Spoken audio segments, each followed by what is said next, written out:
You're now on your way to the ER. No, not that one. Sorry. It's time for the Entertainment Report. Oh, I get it. The ER Entertainment Report. Genius. You're now in the ER with Nick B. He'll cover Hollywood like only he can. Now, here's Nick B.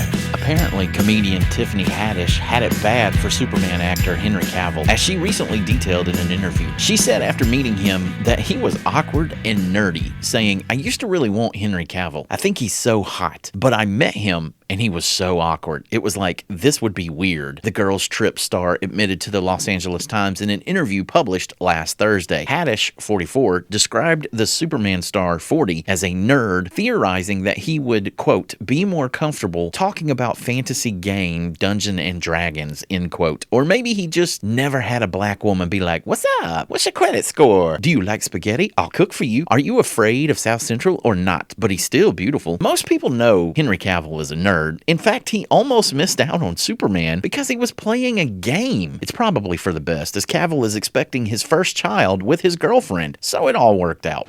In another Henry Cavill story, James Gunn is still facing heat over how Henry was treated when Gunn took over as co-CEO of DC Films. If you remember, it was announced that Cavill would be reprising his role as Superman, only to be fired after Gunn took over. Cavill had walked away from his hugely popular Netflix series, The Witcher, a role Cavill was born to play. Well, Gunn has maintained that he didn't have anything to do with Cavill's casting or sacking, but Gunn's closest friend and co-star Nathan Fillion said, "We were actually at the premiere party after Suicide Squad, and Gunn was in a huge crowd of people," Fillion was quoted. "We saw each other in the crowd and I congratulated him. Oh my God, that was amazing. It was so great," he goes. "Hey, did Peter tell you what we've got next for you?" I said, "No, he hasn't said." He looked around like someone was going to be listening. We were in a throng of people, but he leaned over and he said, "You're going to be Guy Gardner." After Gunn claimed that timeline doesn't make sense, Gunn suggested in a post on Threads, as he was not in charge of DC Studios in 2021 when the Suicide Squad was released. It wasn't until December 2022 that DC Studios announced Gunn and Peter Safran as its new bosses. We have yet to see if Gunn will be as successful at DC as he was with Marvel, but he's getting a lot of hate for all the cancellations he's done, including the Batgirl movie, which was one I was looking forward to.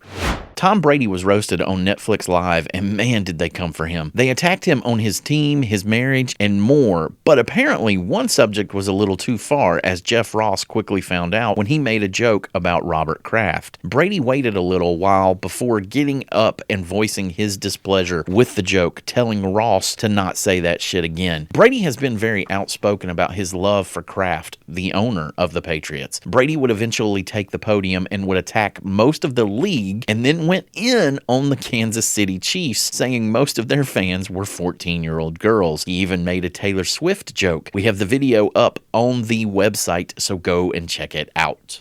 Another episode and another Britney Spears update. This time it appears she had some sort of episode, posting pictures and videos of her ankle that was twisted. In the video, you can hear Britney talking about how it's not too big of a deal, as she shows you her foot, which is about 3 sizes too big. In one of the short clips, it actually sounds like she may be crying, again from the painful twist. It's starting to look more and more like Britney may never be able to live her life as a normal person without some sort of person watching over her. At this point, I think we can all agree it may be for the best. Especially after it all went down, she wrote this unhinged attack on her mom, blaming her mom for it all. This is just sad.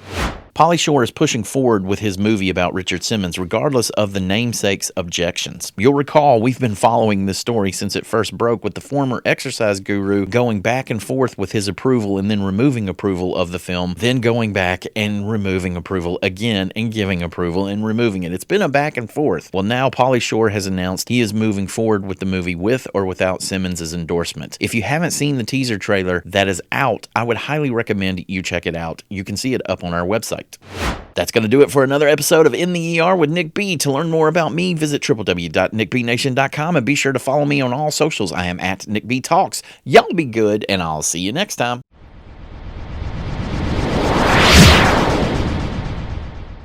The proceeding was produced by Look Butterflies Entertainment. All rights reserved. Unauthorized reproduction or rebroadcast in whole or in part without the express written consent of Look Butterflies Entertainment is strictly prohibited. Check our website for shows, ways to listen, and all of our social media links. To learn more, visit www.nickbnation.com.